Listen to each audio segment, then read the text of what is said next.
So hello, welcome back. So today we'll continue with the second part of the chapter, A Horse and Two Goats. Muni sat at the foot of the statue watching his two goats graze in the arid soil among the cactus and lantana bushes. Lantana bushes are green shrubs. So Muni sat at the foot of the statue as we continued in the first part, and he was just taking care of the two goats who were grazing in the barren soil among the cactus and the other thorny bushes like lantana. He looked at the sun. It had tilted westward, no doubt, but it was not the time yet to go back home. If he went too early, his wife would have no food for him. Also, he must give her time to cool off her temper and feel sympathetic, and then she would scrounge and manage to get some food.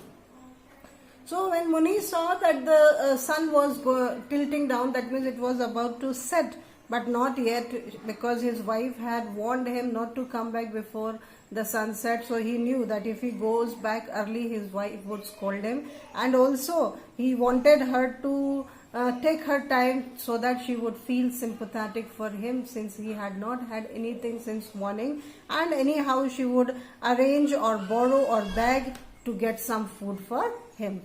He noticed a new sort of vehicle coming down at full speed. It looked like both a motor car and a bus. He used to be intrigued by the novelty of such spectacles, but of late work was going on at the source of the river on the mountain, and an assortment of people and traffic went past him. And he took it all casually and described to his wife later in the day everything he saw. Today, while he observed the yellow vehicle coming down, he was wondering how to describe it later to his wife when it sputtered and stopped in front of him. So, as I told you in my previous video, he would sit there and he would feel connected to a larger world. And whatever he saw, like the new types of vehicles or the passers-by or something new, so anything new would attract his attention, and when he went home, he would describe everything to his wife. Now today he saw a different type of vehicle, and he was just wondering in his mind how would he describe this kind of vehicle which looked like both a car as well as a bus. So how would he describe it to his wife? And by the time he was thinking about that same vehicle, the yellow vehicle, came and stopped or halted in front of him. A red-faced foreigner who had been driving it got down and went round it, stooping, looking and poking under the vehicle. Then he straightened himself up, looked at the dashboard, stared at Muni's direction and approached him. Then from that vehicle, a red-faced American came out of that vehicle, and then he just stooping down, he was just bending down and looking what's gone wrong with my vehicle. And then he looked at the dashboard, what was the name of the village there, and stared in Muni's direction, and then he went close to him. "Excuse me, is there a gas station nearby, or do I have to wait until another car comes?" He suddenly looked up at the clay horse and cried, "Marvelous!" without completing his sentence. Muni felt he should get up and run away, and cursed his age. He could not readily put his limbs into action. So then this red-faced American, he came towards Muni, and then he said, "Excuse me, is there any gas station nearby? I mean petrol pump, so I can get fuel for my vehicle, or do I have to wait until another car comes to borrow petrol from it?" Then he didn't complete his conversation, and then he looked at the the huge horse under which Muni was sitting, and then he looked at it surprisingly and he said, "Marvelous." And then Muni felt something is wrong. He could sense something wrong, and then he thought, let me get up and run away from here. But then the shopkeeper had told him that he looks 70 years old. So then he started cursing his limbs that because of my age, I will not be able to run away. The red-faced man wore khaki clothes, evidently a policeman or a soldier. Now this is what Muni thinks about the red-faced American, because he was wearing khaki clothes. So Muni presumes, or he assumes, that he is a policeman or a soldier. Muni said to himself, "He will chase or shoot if I start running." Then once a thought came to his mind, I should stand up and start running. Then he thought, no, I'm already 70 years old, so I won't be able to run. And then he says, if I start running, this man will chase me. Some dogs chase only those who run. Now he's calling dogs to those soldier or the policeman. He says some dogs chase only those people who run. Oh Shiva, protect me. Then he calls God for help and he says, oh Shiva, protect me. This shows that he is a God-fearing man or a holy or religious man. I don't know why this man should be after me. Now what have I done? Why is this man after me? Why has he come here to catch me? Meanwhile, the foreigner cried, marvelous, again nodding his head. So, and this Muni was thinking in his mind to run away or to go away from there, and then he was thinking, why should this man come after me? What wrong have I done? And then he started telling God to protect him, and then until he was thinking all these things, the white-faced man, the foreigner, again looked at the horse and he said, marvelous. And then he nodded his head.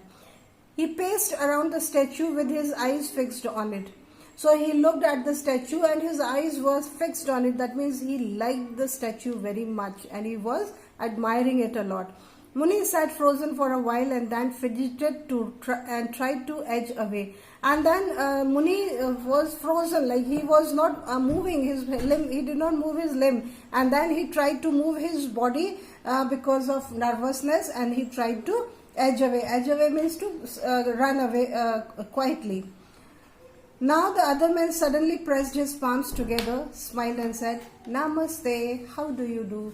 Now when he saw Muni was not telling anything, he's not introducing himself, so the white American, he pressed his palms together and he says, Namaste, how do you do? That means he has the courtesies that Indians do, Namaste, and so he thought of introducing himself that way. At which Muni spoke only English expressions he had learnt. Yes, no. Muni was an illiterate man, and English he knew only to say yes and no. So Muni said yes, no. Having exhausted his English vocabulary, he started in Tamil. My name is Muni. These two goats are mine, and no one can gainsay it. Though our village is full of slanders these days, who will not hesitate to say that what belongs to a man doesn't belong to him. Then he says Muni had exhausted his vocabulary. Only English that he knew was yes and no. Then he started in his own language in Tamil. He said, my name is Muni, and he says these two goats that you see, they are mine. But then no one can refuse this. No one can deny that these goats belong to me. Though in our village there are few slanders. There are some people who spread rumors. Even if the thing is yours, they will say it doesn't belong to me, to that person. But then you should believe that these goats are mine. The foreigner faithfully looked in the direction indicated by Muni's fingers, gazed for a while at the two goats and the rocks, and with a puzzled expression took out his silver cigarette case and lit a cigarette. Now this foreigner did not understand that Muni was telling these two goats are mine. So he also looked in the direction where Muni was pointing out. Then he looked at the goats. He couldn't understand what Muni was saying. And so he removed a cigarette case from his pocket. He removed one cigarette and lit it up and he started smoking. Suddenly remembering the courtesies of the season, he asked, do you smoke? Muni answered, yes, no. Then he, out of etiquettes or out of courtesy, he asked Muni, do you smoke? So Muni knew only two words. He says, yes, no. Whereupon the red-faced man took a cigarette and gave it to Muni, who received it with surprise, having had no offer of a smoke from anyone for years now. So Muni was very surprised to have a cigarette, because for the past many years he had not smoked, or once or twice in his lifetime he might have smoked. So he was very surprised and he received it. He had always wanted to smoke a cigarette. Only once did the shopman give him one on credit, and he remembered how good it had tasted. So for a long time, for many years, he had not smoked a cigarette, and he had a longing to smoke a cigarette. But then he remembers once upon a time the village shopman had offered him a cigarette, and how good was the taste. The other flicked the lighter open and offered a light to Muni. And the American, he flicked his lighter and he offered to Muni in order to smoke the cigarette. Muni felt so confused about how to act that he blew on it and put it out. And Muni, he had not known what is this lighter. He had never seen that this was supposed to be something which could lighten up his cigarette. So he didn't know. So he just blew it off. The other, puzzled but undaunted, flourished his lighter, presented it again, and lit Muni's cigarette. And the American, he got puzzled. He was surprised. Why is this man doing so? Again, he lighted up the lighter and he lighted up Muni's cigarette. Muni drew a deep puff and started coughing. It was racking, no doubt, but extremely pleasant. When his cough subsided, he wiped his eyes and took stock of the situation, understanding that the other man was not an inquisitor of any kind.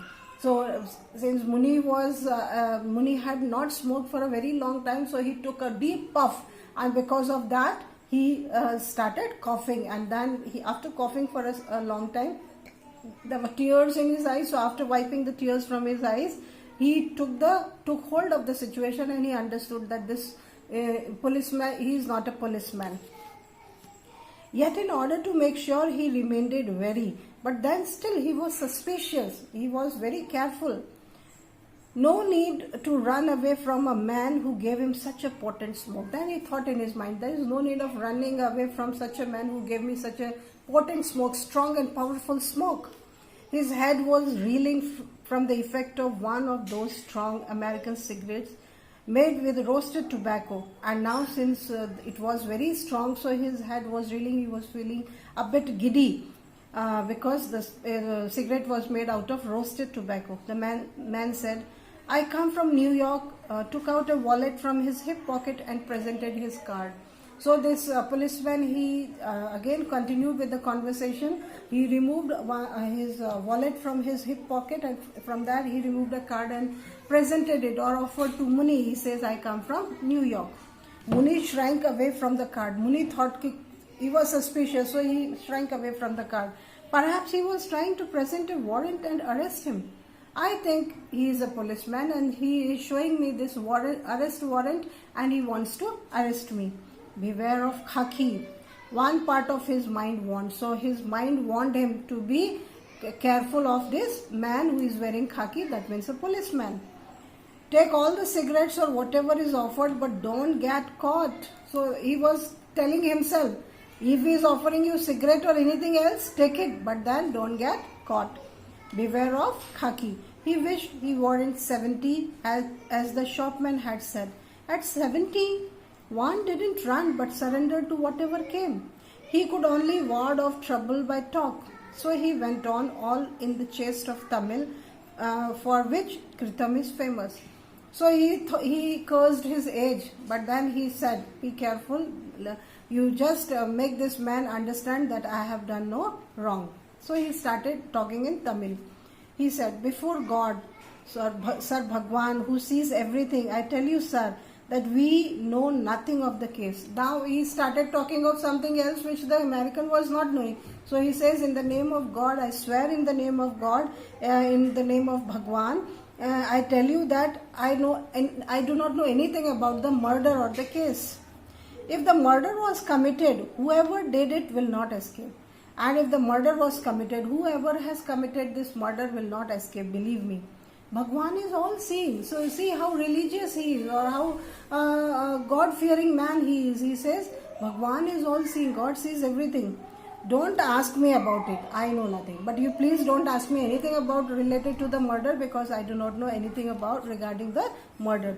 A body had been found mutilated and thrown under the tamarind tree at the border between Kritam and Kuppam a few weeks before, giving rise to much gossip and speculation.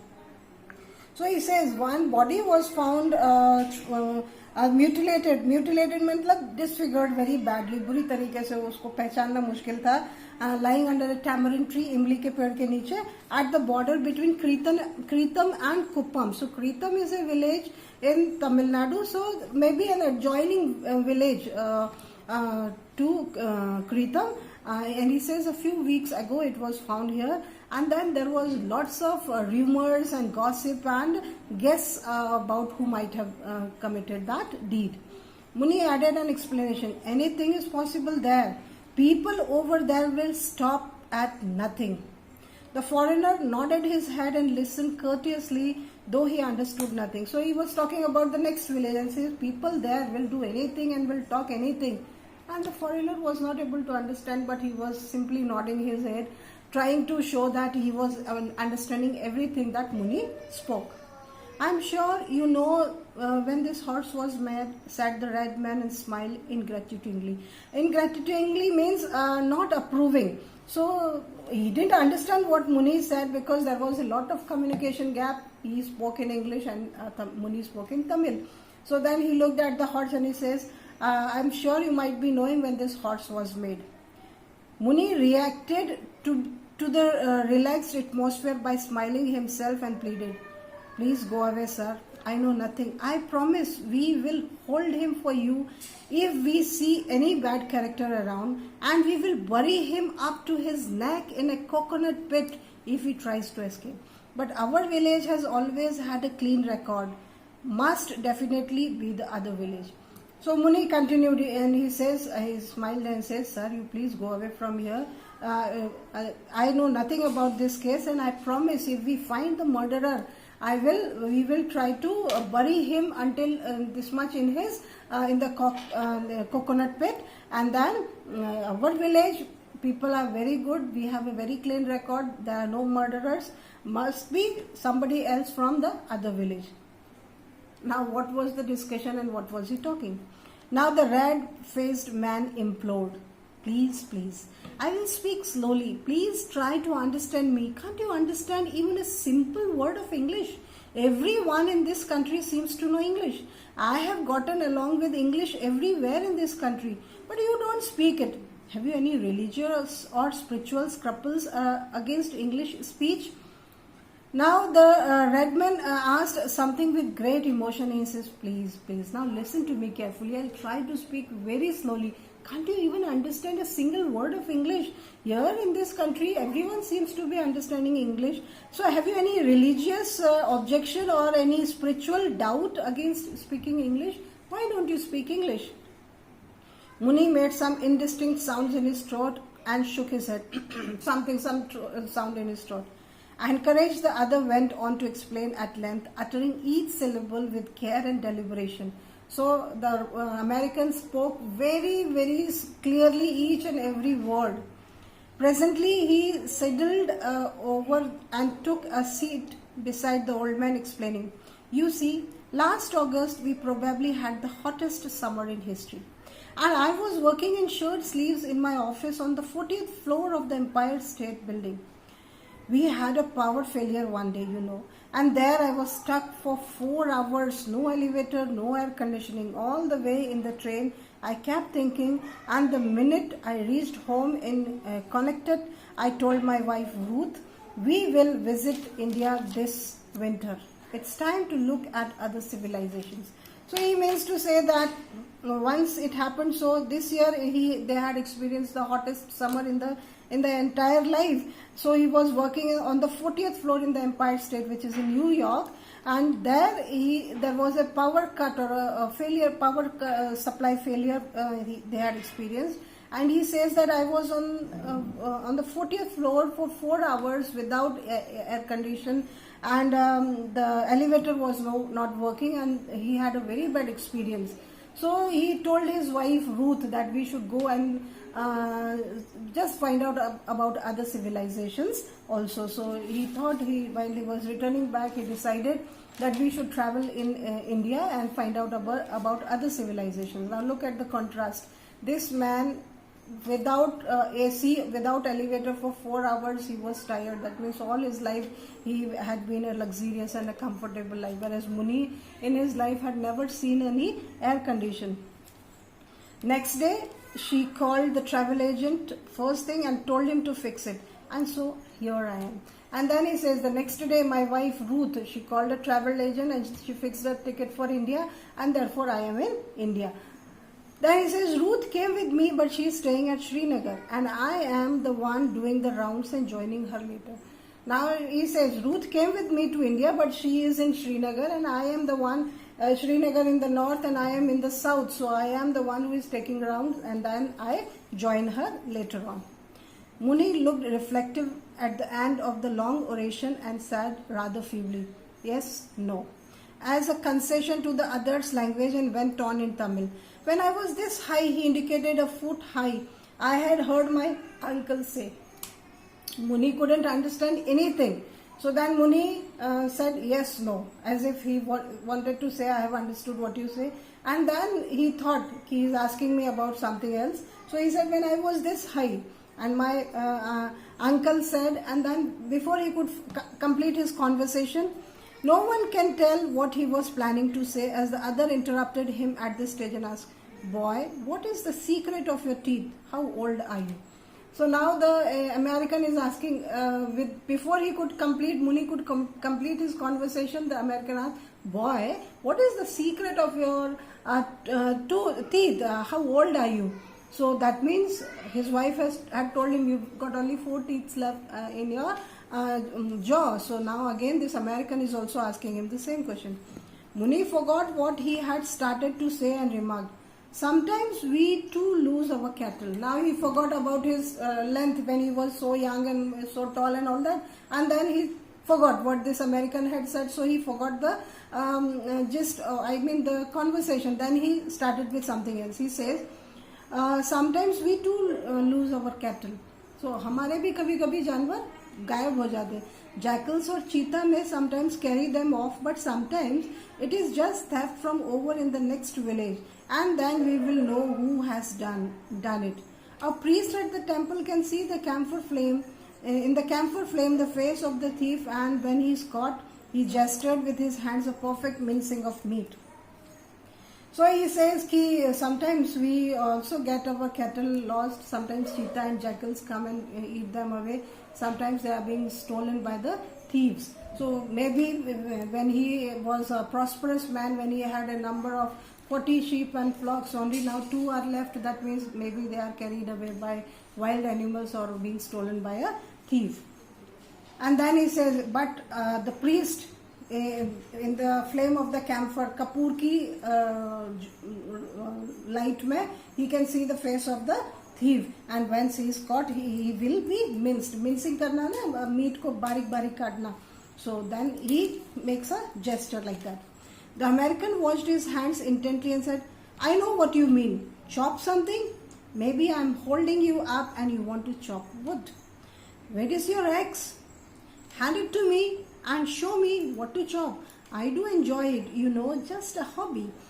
We get a lot of driftwood along the backwater near my house, and on Sundays I do nothing but chop wood for fireplace.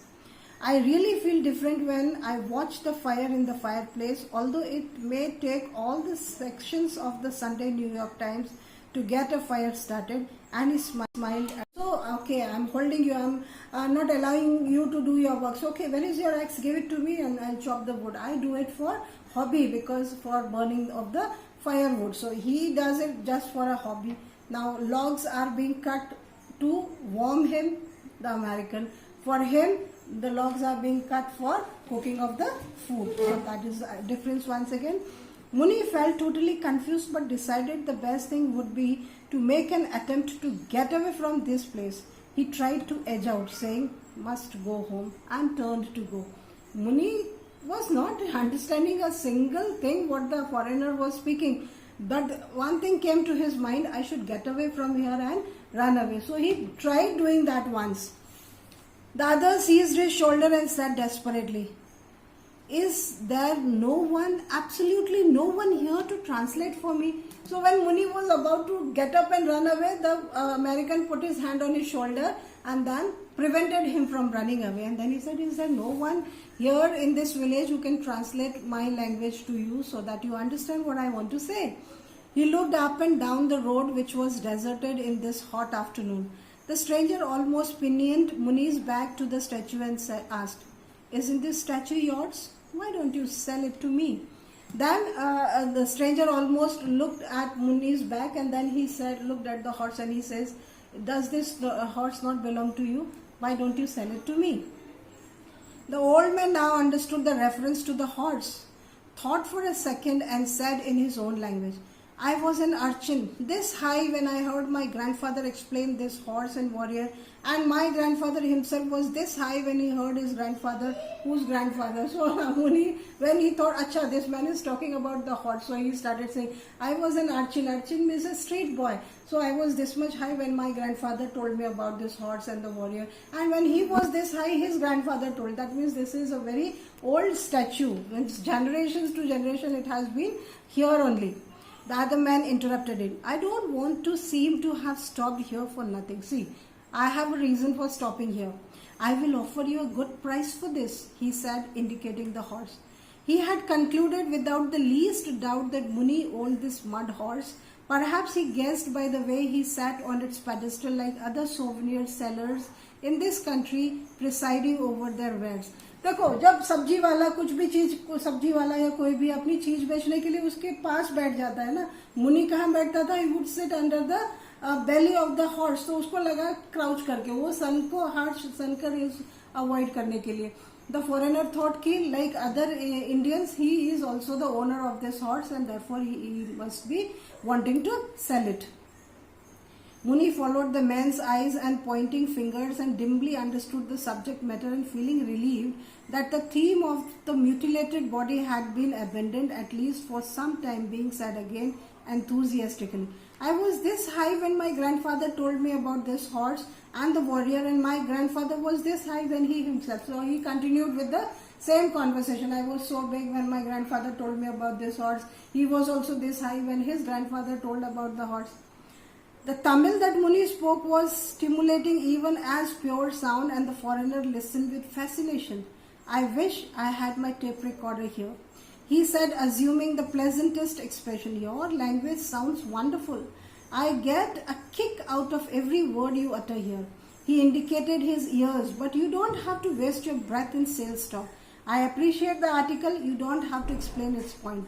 So Muni was talking in Tamil, but the foreigner was trying to understand what he said, and he says, with lots of interest he heard, and he says, I really like the way you speak. I wish I had my tape recorder and I wanted to tape all that you speak. And he says that, saying this, he indicated towards his ear, and he says, you don't have to talk about the qualities of this horse. I appreciate this, and I want to buy it, so you don't have to explain about it to me. I never went to a school in those days. Only Brahmins went to school. But we had to go out and work in the fields morning till night, from sowing to harvest time. And when Pongal came and we had cut the harvest, my father allowed me to go out and play with others at the tank. And so I don't know the Parangi language you speak. Even little fellows in your country probably speak the Parangi language, but here only learned men and officers know it. So now Muni is again talking about something else. He says ki I have never been to school, because in those days only Brahmins were allowed to go to school. So again caste system was prevalent during those days. So he says only the Brahmins were allowed to go to school, and we had to go and work in the fields, and only Pongal harvest season my father would allow me to go and play.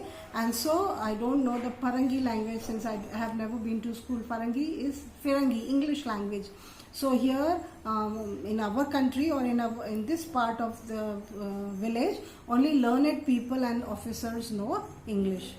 The foreigner laughed heartily, took out another cigarette and offered it to Muni, who now smoked with ease, deciding to stay on if the fellow was going to be so good as to keep up his cigarette supply.